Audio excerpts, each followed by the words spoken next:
నమస్తే studios news కి స్వాగతం. వార్తల్లో ముందుగా ముఖ్యాంశాలు. స్క్రిప్ట్ ఎవరిచ్చినా అనుభవించేది పోసానే, హోంమంత్రి అనిత.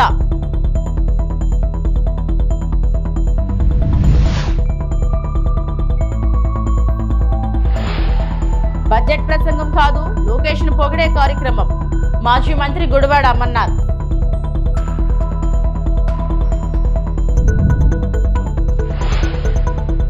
తిరుమల శ్రీవారిని దర్శించుకున్న మచాక చిత్ర బృందం.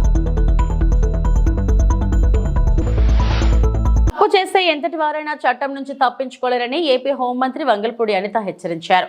సమాజంలో విద్వేషాలు రెచ్చగొట్టేలా మాట్లాడే వారిని ఎట్టి పరిస్థితుల్లో ఉపేక్షించబోమని పేర్కొన్నారు. అనంతపురంలో ఆమె మీడియాతో మాట్లాడారు. వైకాపా నేత నటుడు పోసాని కృష్ణమురళి గతంలో అత్యంత దారుణంగా మాట్లాడినందుకే కేసులు నమోదయ్యాయని తెలిపారు. పోసానికి స్క్రిప్ట్ ఎవరిచ్చినా అనుభవించేది మాత్రం ఆయనని స్పష్టం చేశారు. అంటే ఆయనకి ఎలా తెలిసిందో, ఆయన ఇంటెలిజెన్స్ ఎలా పనిచేస్తుందో తెలియట్లేదు, కానీ ఆయన ఇంటెలిజెన్స్ ముందు వైఎస్ఆర్సీపీలో జరగబోయే అంతర్యుద్ధాల గురించి మాట్లాడుకోమనండి. తర్వాత మా అంతర్యుద్ధాల గురించి తర్వాత అతను మాట్లాడవచ్చు. నాకు నోరు ఉంది కదా, నోటికి వచ్చినట్టు మాట్లాడేస్తాను అని అనుకోవడానికి ఇంతకు ముందు గవర్నమెంట్ కాదు. ప్రజల్ని రెచ్చగొట్టే విధంగా మాట్లాడడం గానీ, సమాజంలో ప్రజలు కూడా ఇబ్బంది పడే విధంగా గనక మాట్లాడే పరిస్థితి ఉంటే గనక వాళ్ళ మీద ఎట్టి పరిస్థితి చట్టపరమైన చర్యలు తీసుకోవడానికి ఎక్కడా కూడా బ్యాక్ స్టెప్ వేసే పరిస్థితి అయితే ఉండదు. నోటికి వచ్చినట్టు బూతులు మాట్లాడతాము, నోటికి వచ్చినట్టు ఏది మాట్లాడినా చెల్లుబాటు అయిపోతుంది, మమ్మల్ని ఆవిడ ఏమి చేయలేడు అనుకునే గవర్నమెంట్ కాదు. ఇది ఎన్డీఏ గవర్నమెంట్. ఎన్డీఏ గవర్నమెంట్ లో తప్పు చేసిన వాడు ఎవడైనా కూడా శిక్ష ఒకలాగే ఉంటుంది. లీగల్ గా అడ్వైస్ తీసుకుంటాము, డెఫినెట్ గా చట్టపరమైన చర్యలు అయితే తీసుకుంటాం. మేడం, పోసాన్ ఎపిసోడ్ ఏంటి మేడం? ఇప్పటికే చాలా చోట్ల కూడా కేసులు నమోదైనాయి కదా. చదివానని చెప్తున్నారు, దాని గురించి అంటే స్క్రిప్ట్ ఎవరిది చదివినా శిక్ష అయితే అతనికే కదా పడుతుంది. అనుభవించే రాజు ఆయనే కదా, అది వేరే కదా. అది ఎవడేదైనా ఏదైనా చదవచ్చు, కానీ అనుభవించే రాజు ఆయనే కదా అవుతున్నాడు. ఓకేనండి, నేను ఒకటి అడుగుతున్నానండి మిమ్మల్ని, డైరెక్ట్ క్వశ్చన్.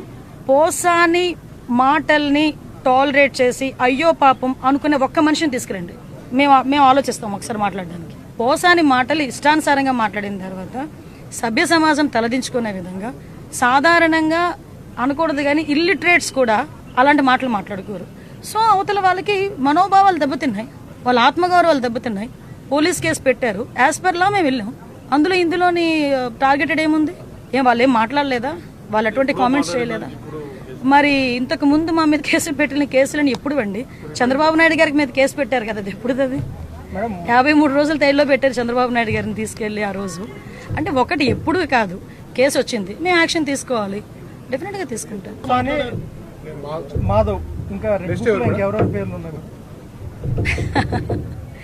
రెడ్ బుక్ పరంగా మేము వెళ్ళాలి అనుకుంటే ఈరోజు వైఎస్ఆర్సీపీ నాయకులు ఎవరు రోడ్ల మీద తిరగరండి. దయచేసి మీరు కూడా అర్థం చేసుకోవాలి. మేము యాజ్ పర్ లా వెళ్తున్నాము, యాజ్ పర్ వాళ్ళు ఎవరైనా కంప్లైంట్ ఇస్తే కంప్లైంట్ బేస్ చేసుకుని వెళ్తున్నాము. పోసాని గారి మీద సుమారుగా 17 కేసులు, దగ్గర 17 కేసులు రాష్ట్రం మొత్తం మీద 17 కేసులు ఫైల్ అయి ఉన్నాయి. వంశీ మీద ఎన్ని కేసులు ఫైల్ అయి ఉన్నాయి మీకు తెలుసు. ఈ రోజుకి కూడా ఏ కేసుల్లో ఫైల్ అయినాయో మీకు తెలుసు. ఇందులోని కక్షపూరితంగా ఎన్డీఏ గవర్నమెంట్ చేయాలి అనుకుంటే వైఎస్ఆర్సీపీ నాయకులు ఎవరు కూడా బయటకు తిరగలేరు. కానీ మేము ఆ కక్ష సాధింపు ధోరణిలోకి వెళ్ళలేదు. అలాగని తప్పు చేసిన వదిలిపెట్టే ప్రసక్తి లేదు. తప్పు చేసిన వాడికి శిక్ష పడాలి, లేకపోతే భయం ఎలా ఉంటుంది? క్లియర్ చేసుకుంటాం.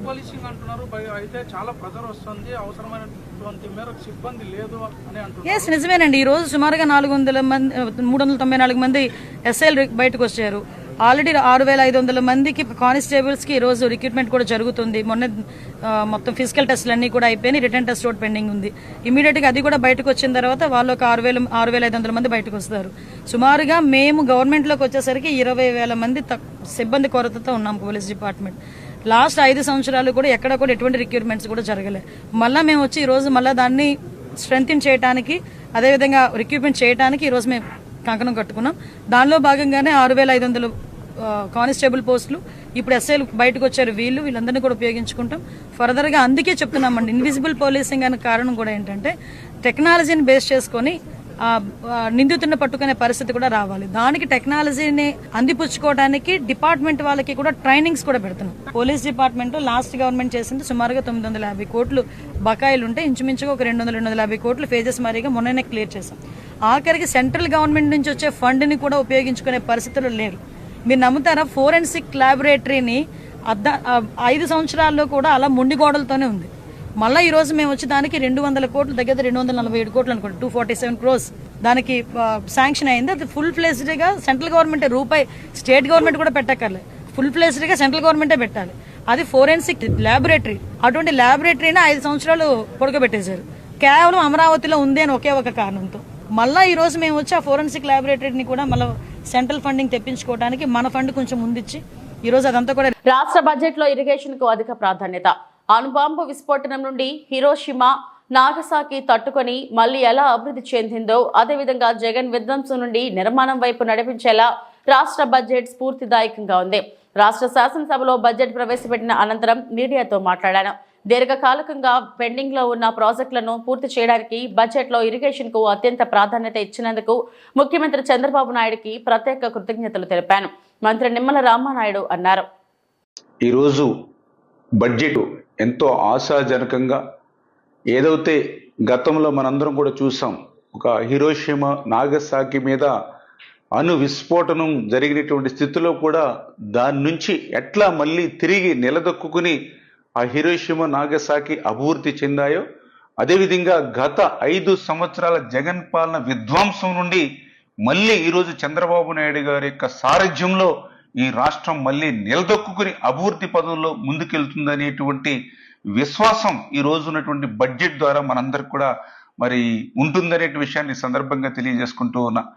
అందులో పర్టికులర్గా ఇరిగేషన్ శాఖకు ఆ రోజు అన్న ఎన్టీఆర్ గారి దగ్గర నుండి ఈ రోజు చంద్రబాబు నాయుడు గారి వరకు ఇరిగేషన్ శాఖ అత్యంత ప్రాధాన్యత ఈ రాష్ట్రంలో ఇచ్చినటువంటి ఘనత.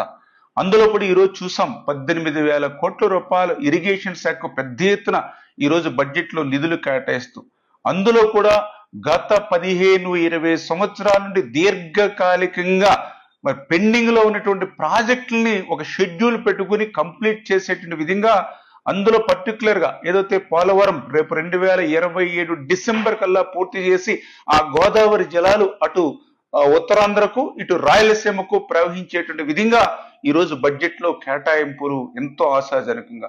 అదేవిధంగా ఏదైతే రాయలసీమకు ఒక జీవనాడి, మరి ఏదైతే రాయలసీమకు గుండెకాయ లాంటి హంద్రీనివా ఏదైతే ఉందో, లైఫ్ లైన్ ఏదైతే ఉందో, అటువంటి హంద్రీనివా కూడా ఈరోజు 3,240 కోట్ల రూపాయలు ఈరోజు బడ్జెట్ లో కేటాయింపులు జరపడం ద్వారా మరి రాయలసీమను రేపు రతనాల సీమగా మార్చేటువంటి విధంగా మరి ఈ యొక్క బడ్జెట్ లో కేటాయింపులు ఉన్నటువంటి విషయం కానీ, అదేవిధంగా ఏదైతే అత్యంత వెనకబడినటువంటి ప్రకాశం జిల్లా, అందులో కూడా ఫ్లోరైడ్ బాధితులు ఉన్నటువంటి జిల్లా, గత 15-20 సంవత్సరాల నుంచి పూర్తి కానిటువంటి వెలిగొండ ప్రాజెక్టు ఇంకా దగ్గర 3,000 నుంచి 4,000 కోట్ల రూపాయలు ఖర్చు అయ్యేటువంటి వెలిగొండ ఏదైతే ఉందో మరి దాన్ని పూర్తి చేయకుండానే, అంటే అది హెడ్ రెగ్యులేటర్ కానీ, టన్నెల్స్ కానీ, ఫీడర్ కెనాల్ కానీ, R&R కానీ, డిస్ట్రిబ్యూషన్ సిస్టమ్ కానీ ఎక్కడా కూడా పనులు జరగకుండానే జాతికి అంకితం చేసినటువంటి మహానుభావుడు గత ముఖ్యమంత్రి అయితే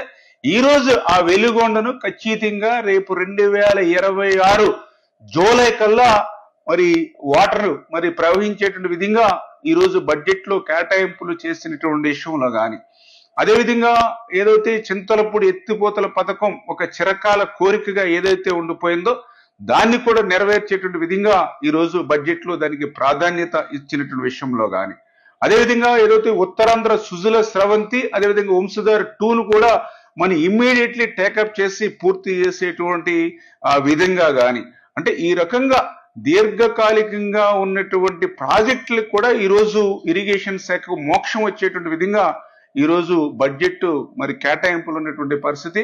ఖచ్చితంగా రేపు రాబోయేటువంటి రోజుల్లో ముఖ్యమంత్రి గారు ఏదైతే ఇరిగేషన్ శాఖ ఇస్తున్నటువంటి ప్రాధాన్యతను దృష్టిలో పెట్టుకుని మంత్రిగా మేము కానీ, అదేవిధంగా మా డిపార్ట్మెంట్ కానీ పూర్తిగా చంద్రబాబు నాయుడు గారి యొక్క ఆశయాలకు అనుగుణంగా పనిచేస్తూ ఈ దీర్ఘకాలికంగా పెండింగ్ లో ఉన్నటువంటి ప్రాజెక్ట్స్ ఏవైతే ఉన్నాయో వీటిని పూర్తి చేసేటువంటి విధంగా, అదేవిధంగా ఏదైతే పోలవరం లెఫ్ట్ కెనాల్ ఏదైతే ఉందో ఆ లెఫ్ట్ కెనాల్ ని కూడా 2025 మరి జూన్ కల్లా పూర్తి చేసి జూలై కల్లా మరి అటు ఉత్తరాంధ్రకు కూడా ఏదైతే మరి సాగునీరు త్రాగునీరు అందించేటువంటి ప్రక్రియ గారు ఇట్లా దీర్ఘకాల ప్రాజెక్టులన్నీ కూడా పూర్తి చేసేటువంటి విధంగా ముఖ్యమంత్రి గారు చొరవ తీసుకుని బడ్జెట్ లో మంచి కేటాయింపులు ఇచ్చినందుకు ముఖ్యమంత్రి గారికి కూడా ఆంధ్రప్రదేశ్ రాష్ట్ర రైతాంగం తరపున ధన్యవాదాలు తెలియజేసుకుంటూ ఉన్నాం. ఏపీలో కూటమి ప్రభుత్వం ప్రజలను నమ్మించి మోసం చేస్తుందన్నారు మాజీ మంత్రి గుడివాడ అమర్నాథ్.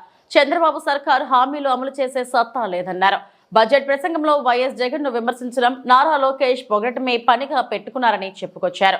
మాజీ మంత్రి అమర్నాథ్ విశాఖలో మీడియాతో మాట్లాడుతూ ఎన్నికల్లో ఇచ్చిన హామీలను వైఎస్ జగన్ నెరవేర్చారు. కోవిడ్ సమయంలో కూడా వైఎస్ జగన్ సంక్షేమ పథకాలను అందించారు.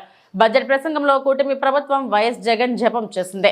చంద్రబాబు ప్రభుత్వం బడ్జెట్ రాష్ట్ర ప్రజలను నిరాశపరిచింది. కూటమి నేతలు ఎన్నికల్లో ఇచ్చిన హామీలను విస్మరించారని అమర్నాథ్ అన్నారు. 2025-26 సంవత్సరానికి సంబంధించి నిన్న ప్రభుత్వం పెట్టినటువంటి బడ్జెట్ దాదాపు 3,22,000 కోట్ల రూపాయలతో నిన్న బడ్జెట్ ప్రవేశపెట్టినప్పుడు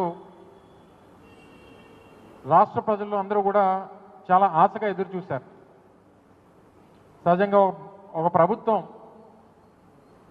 బడ్జెట్ ప్రవేశపెట్టేటువంటి సమయంలో రాష్ట్రంలో ఉన్నటువంటి పేదవారు,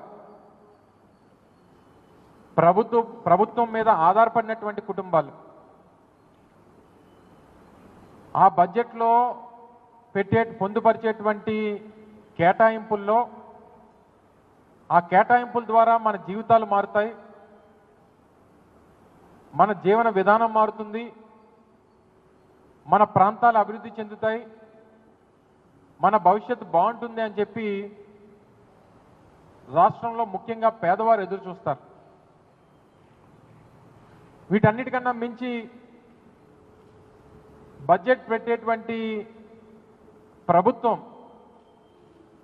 ఆ ఎన్నికల్లో ఇచ్చినటువంటి హామీలు ఏ రకంగా నిలబెట్టుకుంటున్నారు, ఇచ్చినటువంటి హామీలు నిలబెట్టుకున్నటువంటి క్రమంలో మన భవిష్యత్తు బాగుంటుంది అని చెప్పి ఎదురు చూసినటువంటి రాష్ట్ర ప్రజలకి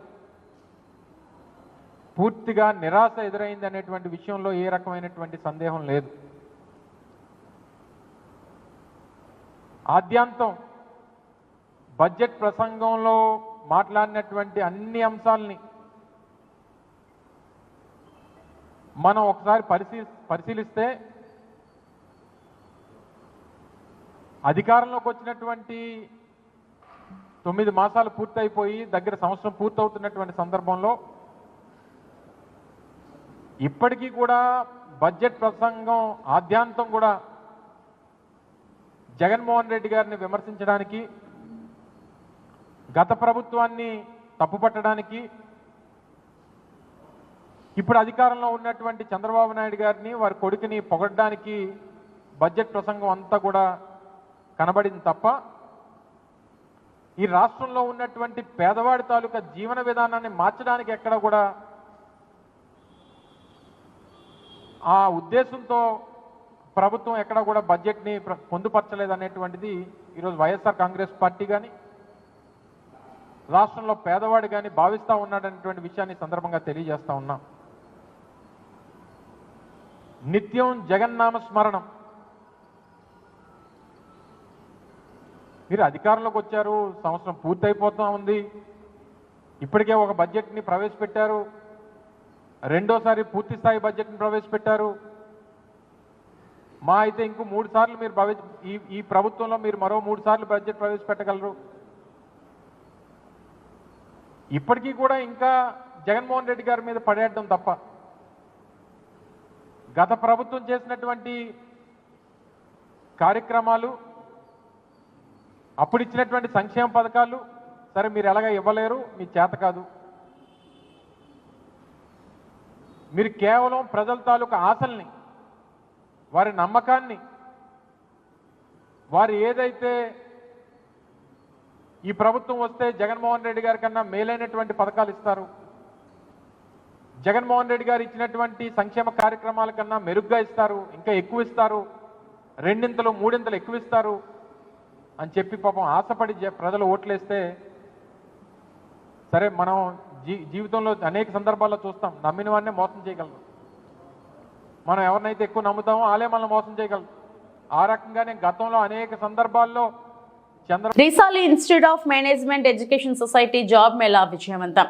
రీసాలి institute of management education society సారథ్యంలో వేద ఇన్స్టిట్యూట్ ఆఫ్ మేనేజ్మెంట్ ఆధ్వర్యంలో విశాఖలో జాబ్ మేళా శుక్రవారం నిర్వహించారు. ఈ జాబ్ మేళాకు విశేష స్పందన లభించింది. SSC, inter, ITI, diploma, degree, BTech ఉత్తీర్ణులైన 35 సంవత్సరాల లోపు అభ్యర్థులకు వివిధ కంపెనీల ద్వారా ఇంటర్వ్యూలు నిర్వహించి ప్రతిభ చూపిన వారికి 250 మందికి మొదటి దశలో ఉద్యోగ కల్పన కల్పించడం జరిగిందని వేద ఇన్స్టిట్యూట్ ఆఫ్ మేనేజ్మెంట్ సంస్థ మేనేజింగ్ డైరెక్టర్ సంతోష్ బాబు తెలియజేశారు. శుక్రవారం విశాఖలో నిర్వహించిన విలేకరుల సమావేశంలో ఆయన మాట్లాడుతూ ఈ జాబ్ మేళ ద్వారా నిరుద్యోగులకు మంచి అవకాశం అందించాలనేది వేద ఇన్స్టిట్యూట్ ఆఫ్ మేనేజ్మెంట్ ముఖ్య ఉద్దేశమని తెలియజేశారు. కొత్తగా ఉద్యోగాల కోసం వచ్చే నిరుద్యోగులకు అవకాశాలు కల్పించడంతో పాటు ఇప్పటికే జాబ్ చేస్తున్న వారికి కూడా ఉన్నత ఉద్యోగ అవకాశం కల్పించడానికి ఈ జాబ్ మేళ ద్వారా సహకరిస్తున్నామని తెలిపారు. Machine learning, data science, artificial intelligence of course wings వంటి డిమాండింగ్ ఉన్న కోర్సులలో నిరుద్యోగులకు శిక్షణ ఇచ్చి టీసీ ప్రొవైడ్ చేస్తున్నామని తెలిపారు. ఎటువంటి ఛార్జెస్ లేకుండా అవకాశం కల్పిస్తున్నామన్నారు. వికాస జాబ్స్ కాకినాడ వారి ఆధ్వర్యంలో ఎం కాలేజీలో జాబ్ మేళాను ప్రతి సంవత్సరం 5 సార్లు నిర్వహిస్తున్నామన్నారు. ఫెసిలిటీ అయితే ప్రొవైడ్ చేస్తాం. వాళ్ళ టాలెంట్ చూపించుకొని ఆ పొజిషన్లో వాళ్ళు ప్లేస్ అవుతారు అన్నమాట. కాలేజ్కి ఈరోజు జాబ్ మేళా కండక్ట్ చేయడానికి వికాస జాబ్స్ వాళ్ళు కాకినాడ వాళ్ళు సపోర్ట్ చేశారు మాకు.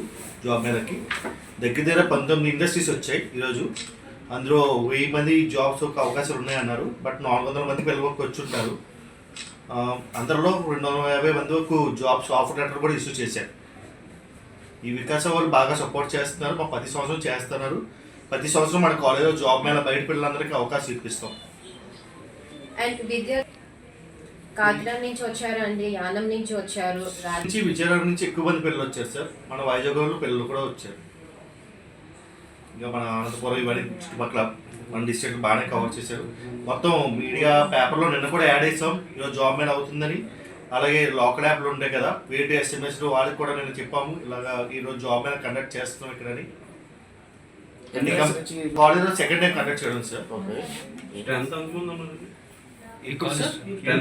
మన కాలేజ్ సార్ మంది మేనేజ్మెంట్ కాలేజ్ సార్. మన స్ట్రెంత్ ఎక్కువ మంది ఉంటుంది సార్. బ్యాచ్కి 30 మంది మాత్రం ఉంటారు ఓన్లీ. అంటే అందరినీ చేయడానికి అందరి ముందు ఇంటర్వ్యూస్ తీసుకుంటాం సార్. మన పిల్లల్ని ఎవరైతే కొంచెం వెల్గా ఉన్నారో అంటే వాళ్ళు ట్రైన్ చేసి బెటర్గా ప్లేస్ చేయడం. ఏవియేషన్ ఇండస్ట్రీకి ముందుగా జాబ్స్ ఇవ్వాలంటే వాళ్ళు గుడ్ లుకింగ్తో ఉండాలన్నమాట. అలాగా మనం ట్రైనింగ్ ఇస్తాం 3 సంవత్సరాలు కానీ 6 నెలలు కానీ కంపల్సరీ. డిగ్రీ అయిపోయిన వాళ్ళకైతే 6 నెలల్లో ట్రైనింగ్ ఇస్తాం. డిగ్రీ అవ్వలేదు ఇంటర్ అయింది అనుకోండి మినిమం 3 సంవత్సరాలు ట్రైనింగ్ ఇస్తాం సార్. 3 సంవత్సరాలు ట్రైనింగ్ ఇచ్చి జాబ్ 100% అసిస్టెన్స్ ఇస్తాం. బట్ పిల్లలు మనం చూపిస్తాం కదా వాళ్ళు జాయిన్ అవ్వాలి కదా. జీతాలు అయితే బాగా వస్తాయి సార్. ఏవియేషన్ ఇండస్ట్రీ ఇప్పుడు చాలా బాగుంది. దగ్గర 25,000 బేసిక్ శాలరీ వస్తుంది. ఆల్ ఓవర్ ఇండియా మొత్తం మీద 2 లక్షల పైన జాబ్ వేకెన్సీస్ ఉన్నాయి ఇప్పటికి ఏవియేషన్. ఈ సెమిస్టర్కి 40,000 చొప్పున ఉంటుంది సార్ ఫీజు. ఎన్ని సెమిస్టర్లు అండి? మొత్తం 6 సెమిస్టర్లు అండి. 3 years. వీరికి ఎయిర్పోర్ట్లో 1 month ట్రైనింగ్ ఉంటుంది. ఎయిర్పోర్ట్ ఛార్జెస్ కానీ యూనిఫామ్, బుక్స్, మెటీరియల్స్ అని మనం ఇస్తాం. వాళ్ళ దగ్గర రూపాయి ఎక్స్ట్రా తీసుకునేది ఉంటుంది. వాళ్ళు కట్టే ఫీజులోనే ఎయిర్పోర్ట్ ట్రైనింగ్ పంపిస్తాం. హైదరాబాద్ 1 month పంపిస్తాం. వాటికి కట్టవలసిన ఛార్జెస్ కూడా మనమే కట్టుకుంటాం. మన వైజాగ్ ఎయిర్పోర్ట్లో 1 month ట్రైనింగ్ ఉంటుంది సార్. హైదరాబాద్లో 1 month ట్రైనింగ్ ఉంటుంది. ఈ 2 అయిపోయిన తర్వాత హైదరాబాద్లోనే ఇంటర్వ్యూస్ కండక్ట్ అవుతాయి సార్. మన వైజాగ్ ఇంకా ఇంటర్వ్యూస్ అవి కండక్ట్ అవ్వవు. ఏ ఇంటర్వ్యూ అయినా హైదరాబాద్లోనే కండక్ట్ అవుతాయి. హైదరాబాద్ పిల్లలు పంపిస్తాము. అక్కడ 1 month చూస్తాము. కంపెనీస్ మొత్తం అన్ని చూపిస్తాము. వాళ్ళు ట్రైనింగ్ ఇస్తాము. ప్లేస్మెంట్ కూడా ప్రొవైడ్ చేస్తాం. సెలెక్ట్ అయిన పిల్లలు ఓకే ఇస్తాం సార్. వాళ్ళకి మళ్ళీ ఛార్జ్ చేస్తారు మనకి? ఏం ఛార్జెస్ ఉండదు సార్. ఒక్కసారి రిజిస్ట్రేషన్ అప్పుడు మన దగ్గర పిల్లలు ఎవరైతే జాయిన్ అవుతారో అదే ఫీజు కంటిన్యూ. ఎక్స్ట్రా ఛార్జెస్ ఏమి ఉండవు. వాళ్ళ యూనిఫామ్, బుక్స్, మెటీరియల్స్ అన్ని మనమే ప్రొవైడ్ చేస్తాం. ప్లేస్మెంట్ వచ్చినందుకు మన రెస్పాన్సిబిలిటీ సార్. నర్సీపట్నంలో 2 కార్పొరేట్ పాఠశాలలకు ఎంఈఓ తలుపులు నోటీసులు జారీ చేశారు. బుధవారం శివరాత్రి, గురువారం ఉపాధ్యాయ ఎమ్మెల్సీ ఎన్నికల నేపథ్యంలో ప్రభుత్వం సెలవులు ప్రకటించింది. అయితే ప్రభుత్వం ఉత్తర్వులు ఉల్లంఘించి పాఠశాలలు తెరిచిన విషయం ఎంఈఓ దృష్టికి వెళ్లింది. దీంతో ఆయన చర్యలు ఎందుకు తీసుకోకూడదో అని భాష్యం స్కూలుకు, నారాయణ స్కూలుకు నోటీసులు జారీ చేశారు. మార్చి 1వ తేదీలోగా సమాధానం ఇవ్వాలని, లేదంటే కలెక్టర్కి ఫిర్యాదు చేస్తామని తెలిపారు.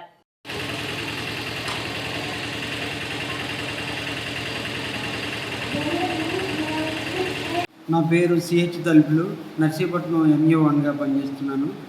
నర్సీపట్నం మండలంలో మొన్న శివరాత్రి రోజు 26వ తారీఖుని పబ్లిక్ హాలిడే, అదేవిధంగా 27వ తారీఖున జిల్లా కలెక్టర్ గారు జిల్లా అంతటి కూడా అన్ని పాఠశాలకి సెలవు ప్రకటించున్నారు ఎమ్మెల్సీ ఎలక్షన్ కారణంగా.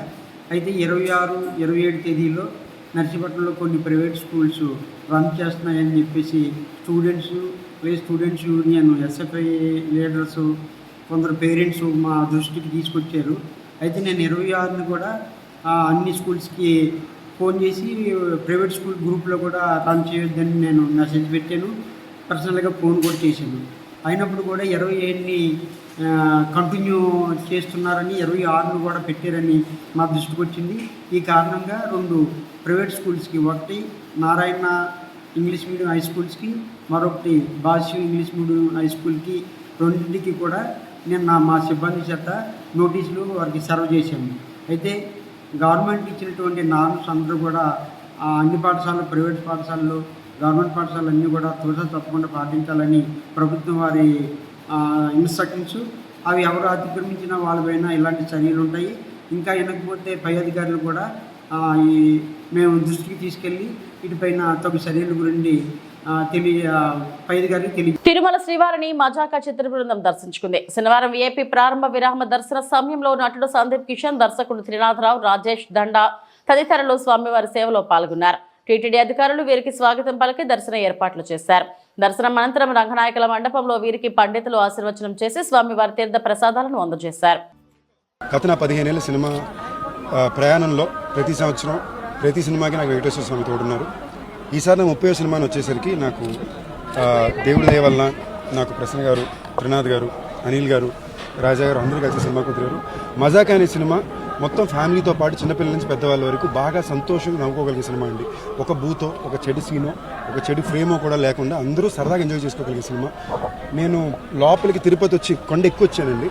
ఎక్కి కింద నుంచి పైకి వచ్చేదాకా, గుడి నుంచి బయటకు వచ్చే వరకు అట్లీస్ట్ 200 మంది సినిమా చూసిన వాళ్ళు కంగ్రాచులేషన్, సినిమా చాలా బాగుందని చెప్పారు. అదే స్వామి ఇచ్చిన అతిపెద్ద ఆశీస్సులు నేను నమ్ముతున్నాను. వెంకటేశ్వర స్వామి ఆశీస్సులు, మీ ప్రజల ఆశీస్సులు ఎప్పుడు తోడుండాలి. మజాకా సినిమా తప్పకుండా థియేటర్కి చూడండి, మీ ఫ్యామిలీతో పాటు చూడండి. మీ అందరికీ బాగా నచ్చే సినిమా అవుతుందని నా గట్టి నమ్మకం.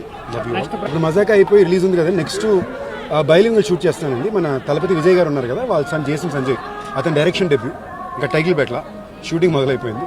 బట్ ఫస్ట్ మజాకా థియేటర్ని శుభ్రంగా అందరూ చూడండి. అన్నిటికన్నా ఇంపార్టెంట్ ఏంటంటే ప్రతి దాంట్లో చెడు మంచి ఉంటుంది, అలాగే సినిమా ఇండస్ట్రీ కూడా చెడు మంచి ఉంటుంది. అలాగే మా సినిమాకి కూడా 80% చాలా మంచి ఉంది, 20% చెడు ఉంది. ఆ చెడుని దాటి మంచిగా వెళ్ళాలంటే మీ సపోర్టు, దేవుడి సపోర్టు కావాలి. ఇక్కడికి వచ్చాం. ఇంటర్మీడియట్ ప్రథమ సంవత్సర పరీక్షలు విశాఖ జిల్లా వ్యాప్తంగా ప్రశాంత వాతావరణంలో ప్రారంభమయ్యాయి. రాజ్బాగ్లోని పలు కేంద్రాల వద్ద విద్యార్థుల సందడి కనిపించింది. ఇక్కడ రామబాణం కళాశాలలో ఏర్పాటు చేసిన పరీక్షా కేంద్రం వద్ద లోపాలపై తల్లిదండ్రులు ఆందోళన వ్యక్తం చేశారు. హాల్ టికెట్ ఆధారంగా క్లాస్ రూమ్ ని తెలిపే చార్ట్ చిన్నదిగా ఉండటంతో అక్కడికి వచ్చిన విద్యార్థులు కాస్త ఇబ్బందులు పడ్డారు. అక్షరాలు చిల్లవగా ఉండడం, పైగా ఒకే చార్ట్ పెట్టడం వలన విద్యార్థులు అసంతృప్తికి లోనయ్యారు.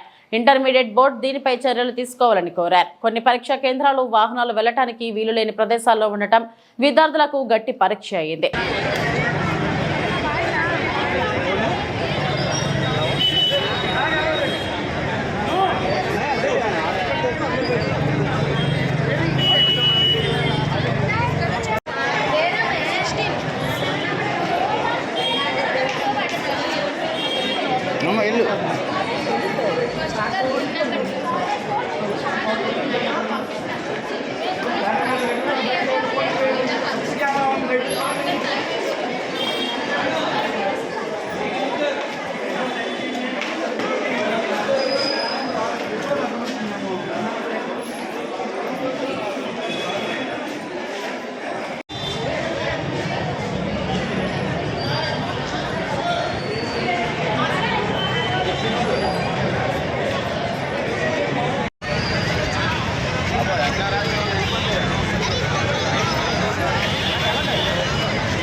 ఇవి ఇప్పటివరకు నా బులెటిన్ అప్డేట్స్. నమస్తే.